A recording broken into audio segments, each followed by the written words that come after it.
Welcome back to the Lagoon, everybody, and to the magnificent Grand Library. Today we're going to read a very, very short story, and this video probably won't be as long as the other ones.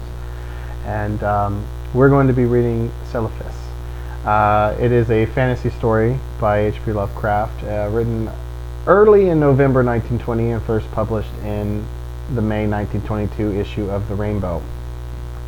It is another dream cycle story, and the title refers to a fictional city that later appears in other dream cycle stories, including Lovecraft's novella The Dream Quest of Unknown Gaddafi. Also has a cool character, Ceranis, and in the lore is considered the greatest dreamer. And Cthulhu also has that title. So it's kind of cool. We're starting to see the world building kind of come, and I know it takes a while, and I'm hoping you all are enjoying the dream cycle, the more fantasy aspects of Lovecraft's tale. This one is similar to like the White Ship in regards that it is someone from the waking world going into the dream world, and then coming from the dream world back to the waking world, which will then help us kind of segue back into the statement of Randolph Carter. And honestly, I view all of the statement of Randolph Carter's as a dream cycle because he goes into the dream world too. So I felt like it would be appropriate to kind of do these dream cycle stories right here, just to kind of prep you all for the greater Randolph Carter stories that we'll get to pertaining to the dream cycles. Excuse me, I'm just going to take this off. It's getting a little warm here in the Grand Library, but it's all right. Got to change it up too, you know what I'm saying? All right, let us begin. Celephais by H.P. Lovecraft. In a dream, Ceranis saw the city in the valley, and in the sea coast beyond, and the snowy peak overlooking the sea, and the gaily painted galleys that set out to the harbor towards distant regions where the sea met the sky. In a dream it was also that he came by his name of Ceranis. For when awake he was called by another name. Perhaps it was natural for him to dream a new name, for he was the last of his family, and alone among the indifferent millions of London, so there were not many to speak to him and to remind him of who he had been. His money and lands were gone, and he did not care for the ways of the people about him, but preferred to dream and write of his dreams. What he wrote was laughed at by those to whom he showed it, so that after a time he kept his writings to himself and finally ceased to write. The more he withdrew from the world about him, the more wonderful became his dreams, and it would have been quite futile to try to describe them on paper. Ceranis was not modern, and did not think like others who wrote. Whilst they strove to strip from life its embroidered robes and myth, and to show in naked ugliness the foul thing that is reality, Ceranis sought for beauty alone. When truth and experience failed to reveal it, he sought it in fancy and illusion, and found it on his very doorstep amid the nebulous memories of childhood tales and dreams. There are not many persons who know what wonders are open to them in the stories and visions of their youth, for when as children we listen and dream, we think but half-formed thoughts, and when as men we try to remember, we are dulled and prosaic with the poison of life. But some of us awake in the night with strange phantasm of enchanted hills and gardens, of fountains that sing in the sun, of golden cliffs overhanging murmuring seas, of plains that stretch down to sleeping cities of bronze and stone, and of shadowy companies of heroes that ride caparisoned white horses along the edges of thick forest, and then we know that we have looked back through the ivory gates into that world of wonder which was ours before we were wise and unhappy. Ceranis came very suddenly upon his old world of childhood. He had been dreaming of the house where he had been born, the great stone house covered with ivy, there where 13 generations of his ancestors had lived, and where he had hoped to die. It was moonlight, and he had stolen out into the fragrant summer night, through the gardens, down the terraces, past the great oaks of the park, and along the long white road to the village. The village seemed very old, eaten away at the edge like the moon which had commenced to wane, and Ceranis wondered whether the peaked roofs of the small house hid sleep or death, and the streets were spears of long grass, and the window panes on either side broken or dimly staring. Ceranis had not lingered, but had plodded on as though summoned towards some goal. He dared not disobey the summons for fear it might prove an illusion, like the urges and aspirations of waking life, which do not lead to any goal. Then he had been drawn down a lane that led off from the village street towards the Channel cliffs, and had come to the edge of things, to the precipice and the abyss where all the village and all the world fell abruptly into the unechoing emptiness of infinity, and where even the sky ahead was empty and unlit by the crumbling moon and the peering stars. Faith had urged him on, over the precipice and into the gulf, where he had floated down, down, down, past dark, shapeless, and undreamed dreams, faintly glowing spheres that may have been partially dreams, and laughing winged things that seemed to mock the dreamers of all the worlds. Then a rift seemed to open in the darkness before him, and he saw the city of the valley, glistening radiantly far, far below, with a background of sea and sky, and a snow-capped mountain near the shore. Caranes had awaked the very moment he beheld the city, yet he knew from his brief glance that it was none other than Celephais, and the valley of Ufnagai, beyond the Tanarian hills, where his spirit had dwelt all the eternity of an hour one summer afternoon very long ago, when he had split away from his nurse and let the warm sea breeze lull him to sleep as he watched the clouds from the cliff near the village. He had protested then, when they had found him, waked him, and carried him home, for just as he was aroused he had been about to sail in a golden galley for those alluring regions where the sea met the sky. And now he was equally resentful of awakening, for he had found his fabulous city after 40 weary years. But 3 nights afterwards, Caranes came again to Celephais. As before, he dreamed first of the village that was asleep or dead, and of the abyss down which one must float silently.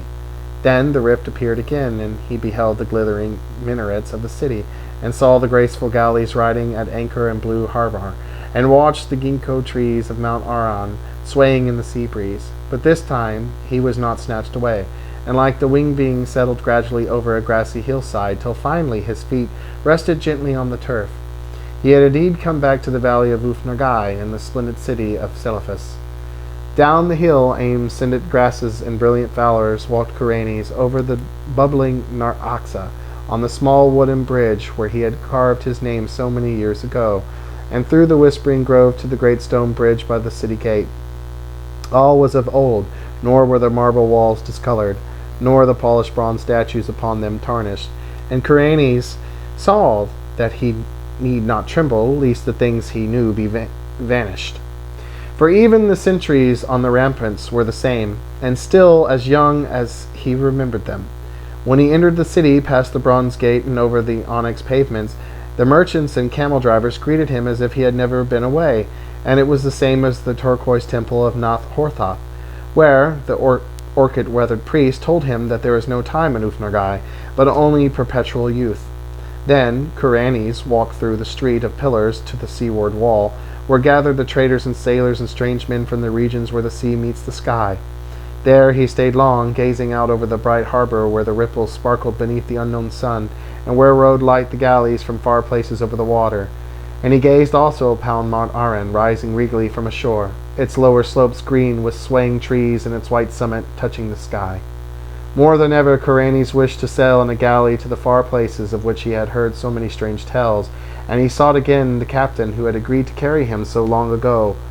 He found the man Athib sitting at the same chest of spice he had sat before, and Athib seemed not to realize that any time had passed.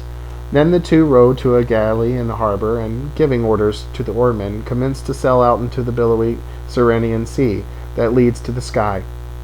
For several days they glided undultingly over the water, till finally they came to the horizon where the sea meets the sky. Here the galley paused not at all, but floated easily in the blue of the sky among fleecy clouds tinted with rose.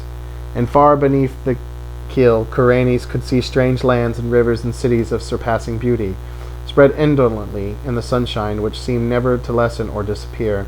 At length Athib told him that their journey was near its end, and that they would soon enter the harbor of Cyrenian, the pink marble city of the clouds, which is built on the ethereal coast where the west wind flows into the sky. But as the highest of the city's caravan towers came into sight, there was a sound somewhere in space, and Caranes awaked in his London garret. For many months after that, Caranes sought the marvelous city of Celephais and its sky-bound galleys in vain, and though his dreams carried him to so many gorgeous and unheard-of places, no one who met him could tell him how to find Ufnagai beyond the Tanarian hills. One night he went flying over dark mountains where there was faint lone campfires at great distance apart, and strange shaggy herds with tiny tinkling bells on the leaders, and in the wildest parts of this hilly country, so remote that few men could ever have seen it, he found a hideously ancient wall or causeway of stone zigzagging along the ridges and valleys, too gigantic ever to have risen by human hands, and of such a length that neither end of it could be seen.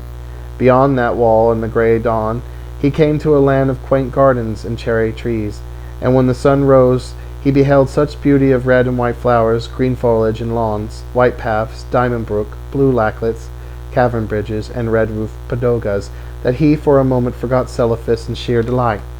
But he remembered it again when he walked down a white path towards a red-roofed pagoda, and would have questioned the people of this land about it, had he not found that there were no people there, but only birds and bees and butterflies. On another night Ceranis walked up a damp stone spiral stairway aimlessly, and came to a tower window overlooking a mighty plain and river lit by the full moon, and in the silent city that spread away from the river bank he thought he beheld some feature or arrangement which he had known before.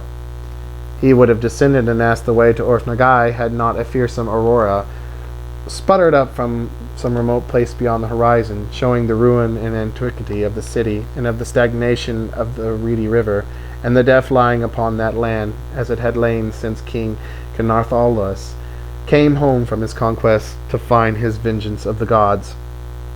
So Ceranis sought fruitlessly for the marvelous city of Celephais, and its galleys that sail to Serenian and the sky, meanwhile seeing many wonders, and once barely escaping from the high priest not to be described, which wears a yellow silken mask over its face, and dwells alone in a prehistoric stone monastery in the cold desert plateau of Ling. In time he grew so impatient of the bleak intervals of day that he began buying drugs in order to increase his periods of sleep. Hashish helped a great deal, and once sent him to a part of space where form does not exist, man, but where glowing gases study the secrets of existence, and a violet-colored gas told him that this part of space was outside what he called infinity. The gas had not heard of planets and organisms before, and identified Ceranis merely as one from the infinity where matter, energy, and gravitation exist. Wow, bro. Ceranis was now very anxious to return to Marinette-studied Celephais, I bet, and increased his doses of drugs, but eventually he had no more money left, and could buy no drugs.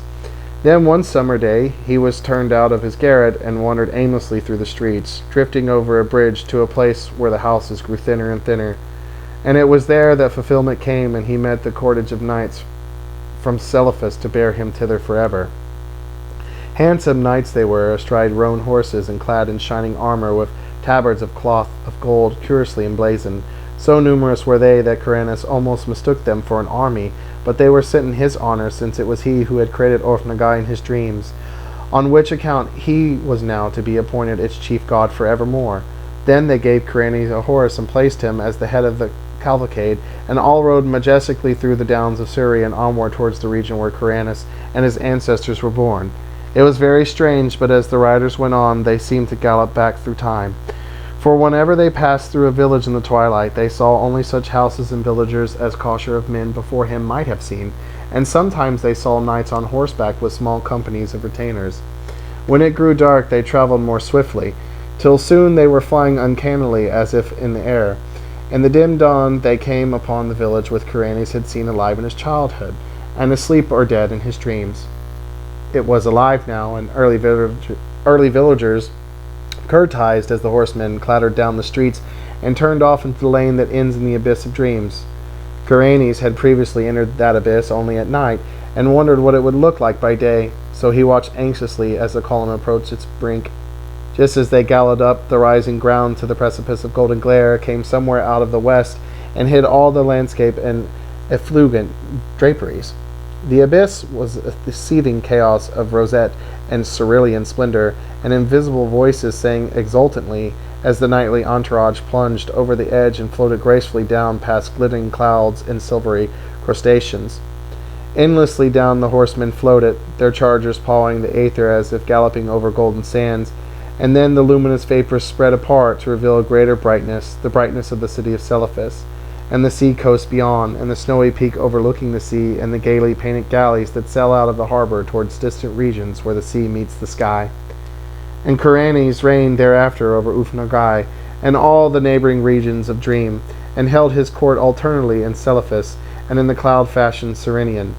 He reigns there still, and will reign happily forever, though below the cliffs at Innsmouth the channel tides played mockingly with the body of a tramp who had stumbled through the half-deserted village at dawn, played mockingly and cast it upon the rocks by ivory-covered Trevor Towers, where a notably fat and especially offensive millionaire brewer enjoys the purchased atmosphere of extinct nobility. Really awesome story. So there is quite a bit to unpack in this. So in this story, it talked about how he saw these bulbous orbs, these bubbles, as he's going into the dream world, and then these winged creatures come and get him. Okay, so in knowing the mythos, so he's seeing Yog-Sothoth. Yog-Sothoth is the gate, is the key, and the guardian. We'll learn all of this more in Dunwich Horror. But that's who that character is. So in this story is Yog-Sothoth and the Night Gaunts, which are the angels and servants of Father Nodin, who's basically like Odin or Jesus in this universe. He is, the only kind of entity that is benevolent towards humanity, kind of. There are some others like Bastet and stuff like that, and we'll get there when we get to the Cats of Ulthar and stuff like that. But yeah, this is where this story is a good segue back into the waking world. That will be the next video with a statement of Randolph Carter. Also in this story is Nar-Holy Hotep. It mentions Ling. Ling is where Nar-Holy Hotep rules and has his court. And he is the firstborn of Azathoth, the Crawling Chaos. And he is a lot more nightmare fuel than Cthulhu. Essentially, he basically is Lucifer, I guess you could say, if you need something to kind of base him off of. He's one of my favorite characters in this universe. Some of his titles is the First Pharaoh, the Father of all Bats, Crawling Chaos. It's awesome. He's an awesome character, and we will definitely get to him soon. But you may not have picked up on that because you haven't read those stories yet. But this one, I trust you, is a better segue into it, because then it'll become cooler once we do read those stories. You'll be like, oh yeah, that was mentioned in that other one, and that's what makes Lovecraft's universe so frightening. Is the more you go back and read, you notice stuff and stuff like that.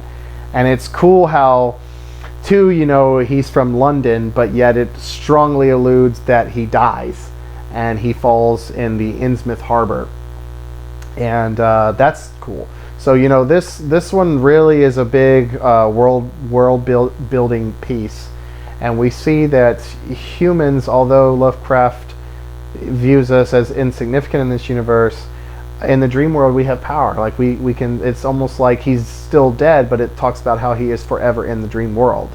So it's almost like a heaven kind of thing. It's kind of cool. So you're starting to see the cosmology of the universe kind of come into being, and the whole thing with certain of these entities having avatars, and like kind of physical manifestations of some of their consciousness, and that would be the yellow guided thing from Ling. That's basically Nar-Holy Hotep in a nutshell, but just kind of like his avatar or one of his big servants that is him. That's all fantasy kind of mystical stuff.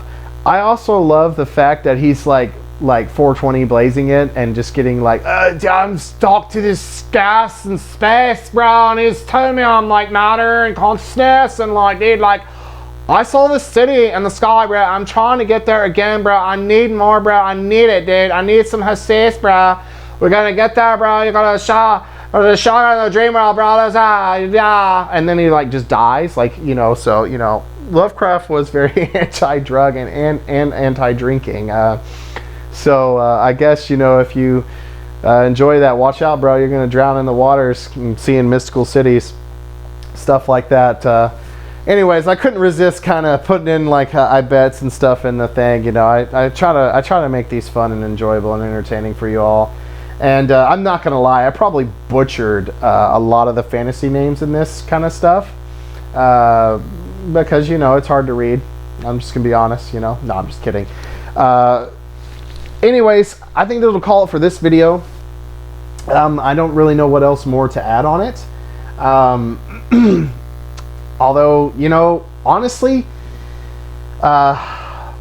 Karanis is awesome. He's a cool character, and I wouldn't necessarily say he is a returning character, but he is mentioned in other mythos tales.